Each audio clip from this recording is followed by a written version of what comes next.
What's up, everybody, and welcome to another episode of the Movie Dash podcast brought to you by Lauya.net, a podcast where we review movies, TV series, and round up the week with iron hot topics in the world of cinema. I'm Dashran and joining me today to discuss another interesting topic for the week as we build up towards Rise of Skywalker is Samuel Lim.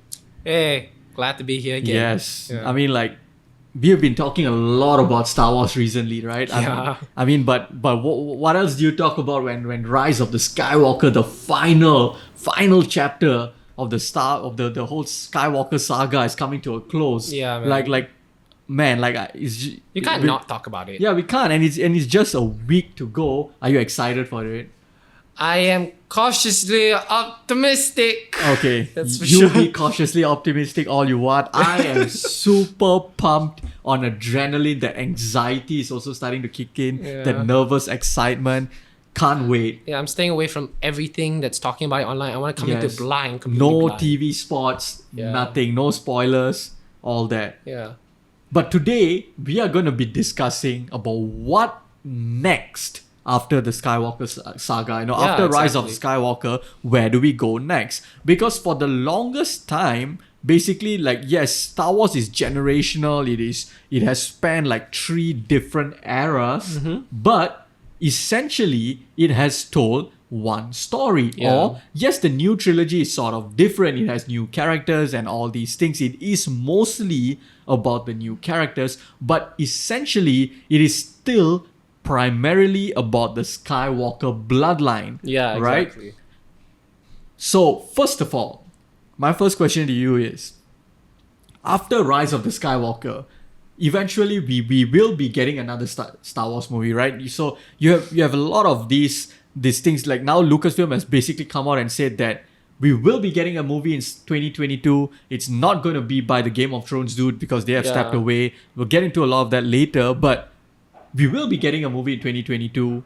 What do you want the movie to be about? And do you want it to be about Skywalker Saga once again? Do you want it to once again continue the Skywalker Saga? Do you want it to be an episode 10? Hell no. Okay. I don't want no more damn Skywalkers. I don't want Alright to see then. no more Anakin callbacks. I don't want to see any more hooded black figures, any Vader knockoffs. I don't want to see no more damn clone armies. Yes. I'm so done with all of this. I mean, and look, I love Star Wars, and for better or for worse, it has defined a good chunk of pop culture and my childhood for that matter. But what I really want to see is a return to maybe what the original ideal stood for, which is the whole, space western out there, just going on adventures. The Force can still be there. I have nothing against the Force, but like it said here, the Jedi and the Sith and whatever in between is going to be phased out. So maybe I'd like to see a little bit more of an emphasis on maybe civil wars between planets, not so much galactic empires, but maybe an exploration of the planet of Mandalore, because the Mandalorians are actually really interesting because in their ancient culture, they hunted Jedi for sport. They driven entire species into extinction, and they were these warrior people. And then you've got other elements out there like the criminal underworld. I'm sure the Hutts, maybe Jabba the Hutt's son is still running something. Maybe there's a whole other fascist space empire in the works. So yeah. Yeah, same here, right? Because I think I am way kinder towards the new trilogy than a lot of people are. I think you are. Yeah, and I'm being earnest. I actually genuinely love the new trilogy, but even I don't want there to be. I want the Rise of Skywalker to be the culmination of the Skywalker saga, and I don't even want there to be a 10th episode in another 30 years. Yes. No, I don't want.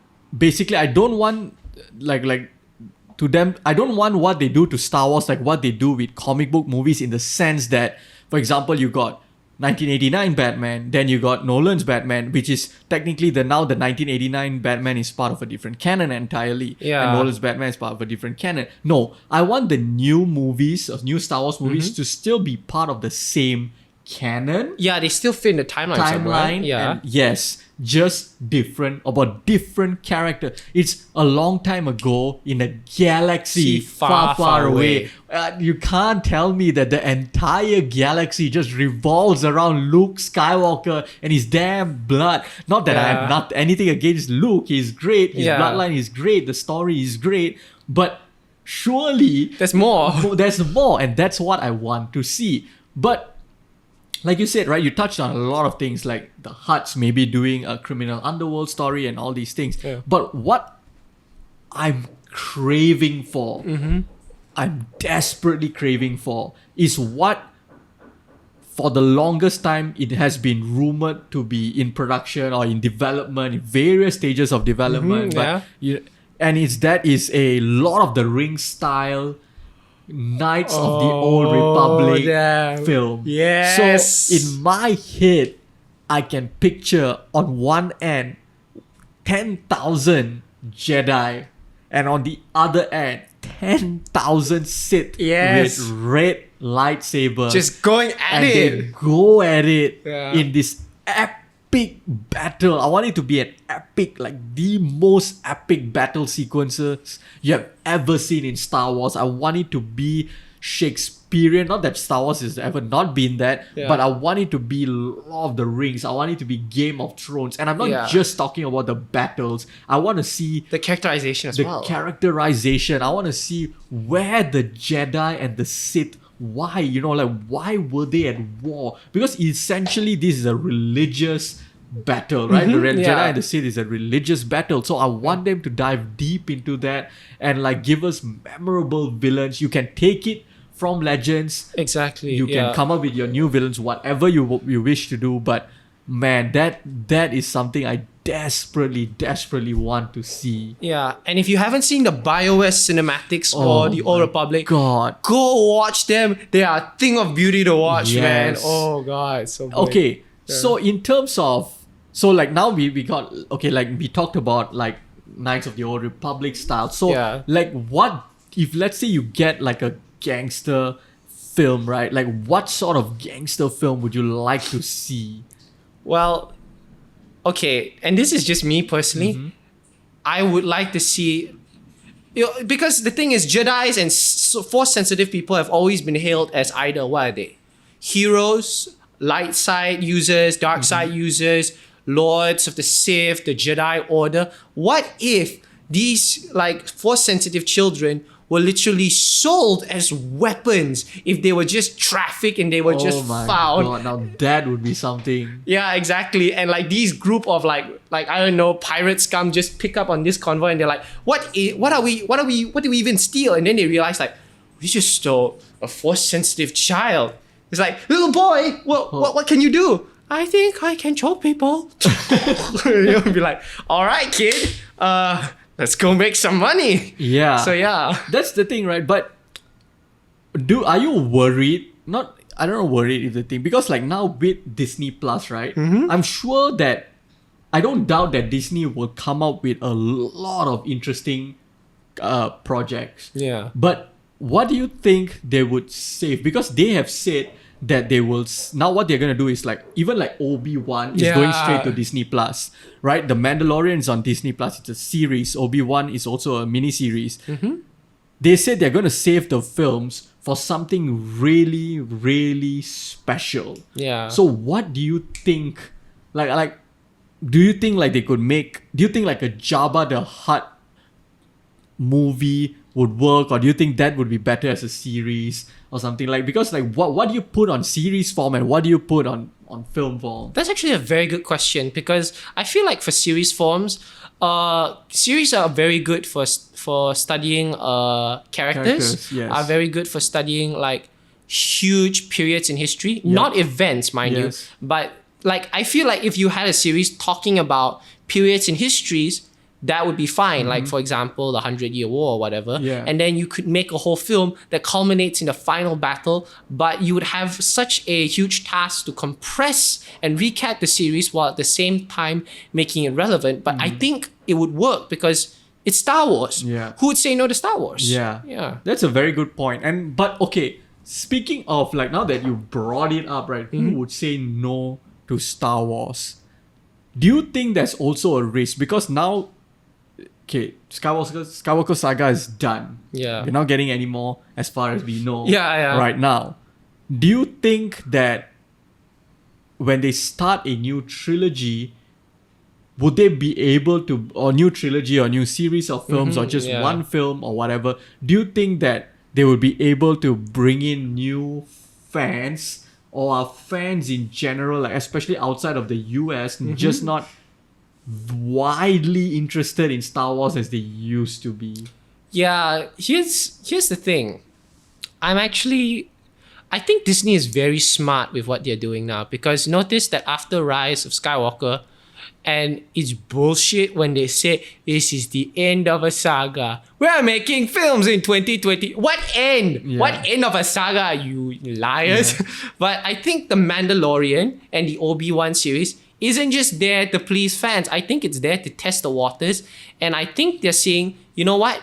We're gonna see if people like this space western sort of style. And if people really take to it, we could actually develop whole films about this. Yeah, and sure. it makes more sense for them to build, instead of building a whole new platform, than to work off something that's pre-existing, familiar, and popular. Yeah. So I feel like I'm paying very close attention to like the criticisms and the reviews and the fan reactions for The Mandalorian. And I've got a chance to like go overseas to like watch a few episodes to like see what it's like. And I was like, okay, that's interesting. Disney Plus hasn't been released here. Yeah, Although we're still petitioning for it. Yeah, but hopefully it comes soon. Yeah. Okay, so now let's talk about like just some fantasy booking. Okay, Yeah. like in terms of directors, if you could name, okay, let's each name Oh. 2 directors, but let's Yeah. start with one. Okay, Okay. if you could name one director to make a particular type of Star Wars film, who would you pick and what will that film be about? Yeah, it can be one film or a series or trilogy, whatever it may be. Okay.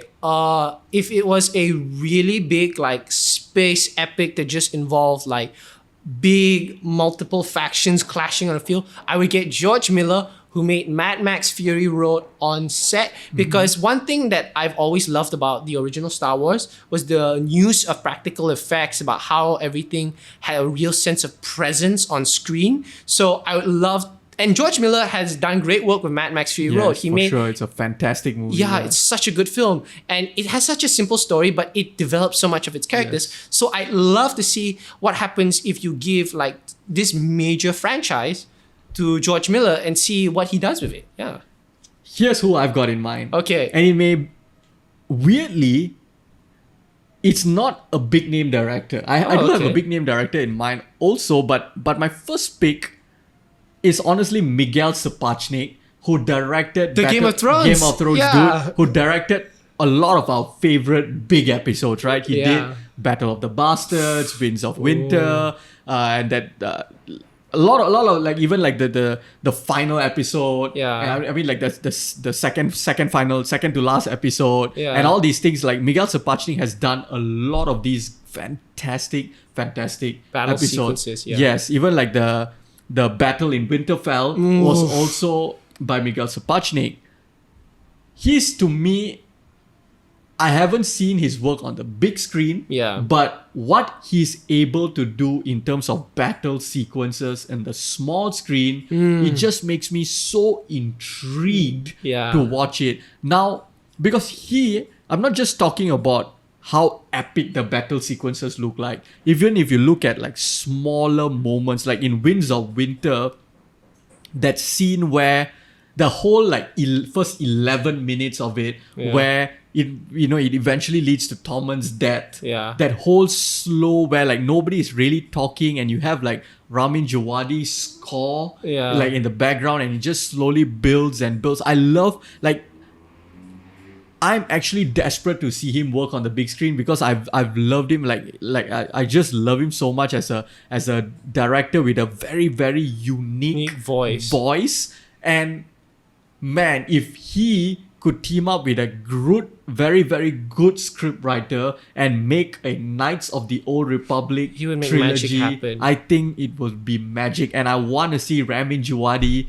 compose Star Wars music. Because Yes. the guy is fantastic. He's Yeah. absolutely fantastic, man. Yeah. Oh man. Yeah, I want to see a Battle of the Bastards in space. Yes. That would be With badass. lightsabers. Yeah. All right. All right, Your man. next pick. Oh man.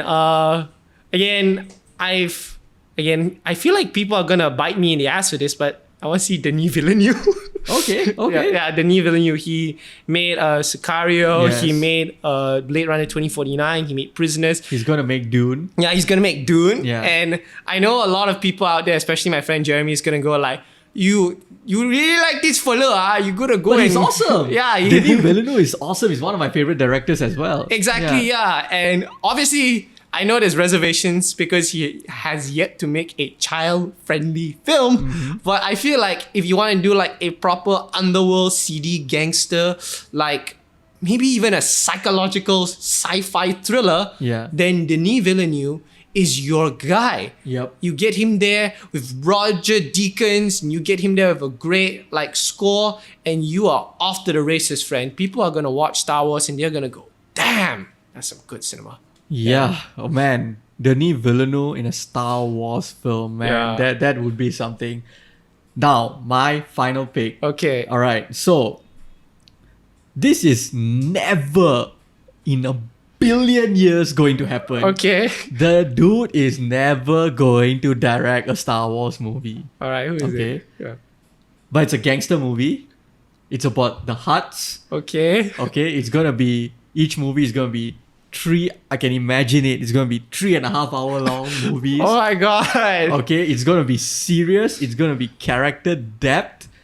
It's gonna be filled with character depth. Yeah. There's gonna have like an energy to it. Yeah. I want freaking Martin Scorsese I knew to it. make Jabba the Hutt and the Underbelly movies. It's never ever going to happen. But a boy can dream. I know. You want the Irish slug. Yes, the Yeah. Irish like what? Yeah. You have a title right there, man. You have a title. Oh, can you imagine Martin Scorsese? Because like I have this fascination, right? I've always had this fascination of auteurs Yeah. coming into quote unquote the nerd world.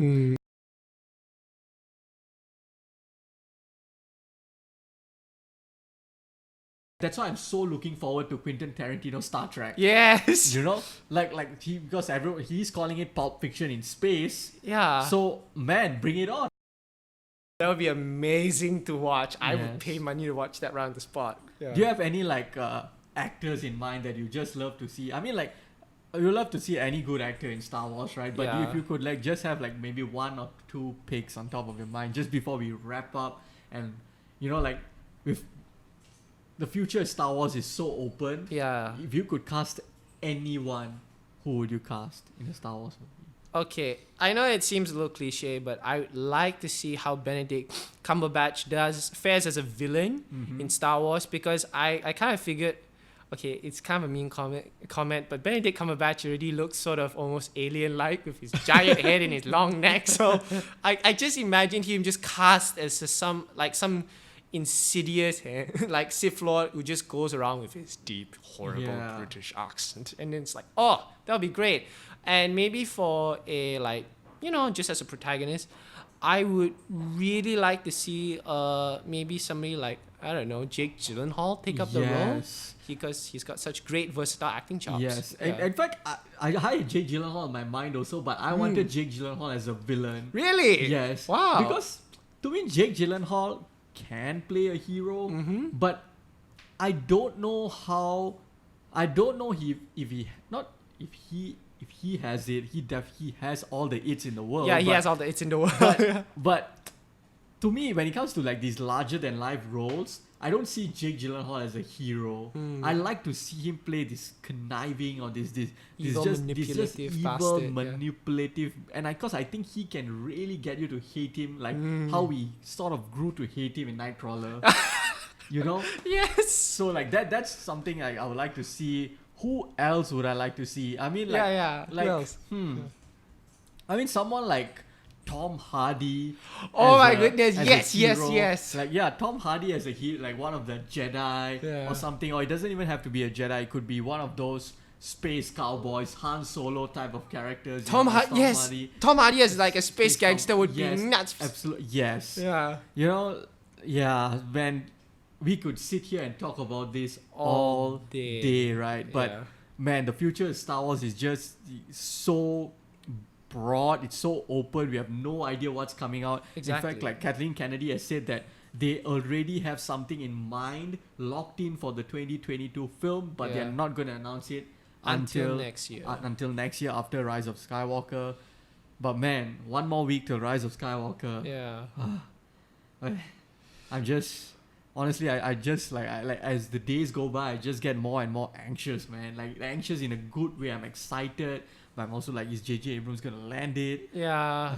Like again, whether you like Last Jedi or not, nobody wants a bad film. So come on, man. Yes, let's I one thing I want J.J. Abrams to pull off the monumental, probably improbable task of bridging the gaps of not just all three generations of Star Wars, but also between the people that love The Last Jedi and hate The Last Jedi. I mean, as much as I love Last Jedi, I just wish that, when Rise of Skywalker comes out, everyone could be, together, and like, I hope it's a good movie, and I hope like the community is together in how they feel about the movie. Yeah, exactly. It's Christmas. Let's all just have a nice film that unites everyone together and just make peace with this franchise. Yeah, man. Yes, that couldn't agree more. Those are basically our thoughts on the future of Star Wars beyond the Rise of Skywalker. Now it's time for your take. Let us know what you think by hitting us up at The Movie Dash on Twitter. Also, if you like our podcast, be sure to subscribe to Movie Dash on iTunes, Spotify, or wherever you get your podcast from. There's also a video version uploaded on YouTube, but this week we will upload an audio-only clip on YouTube. So, if you'd like to check both of us out, hit us up on social media. You can find Sam at Sam Lim Let Go on Instagram. And you can find me on Twitter and Instagram at @Talks Movies. Until next time, bye-bye.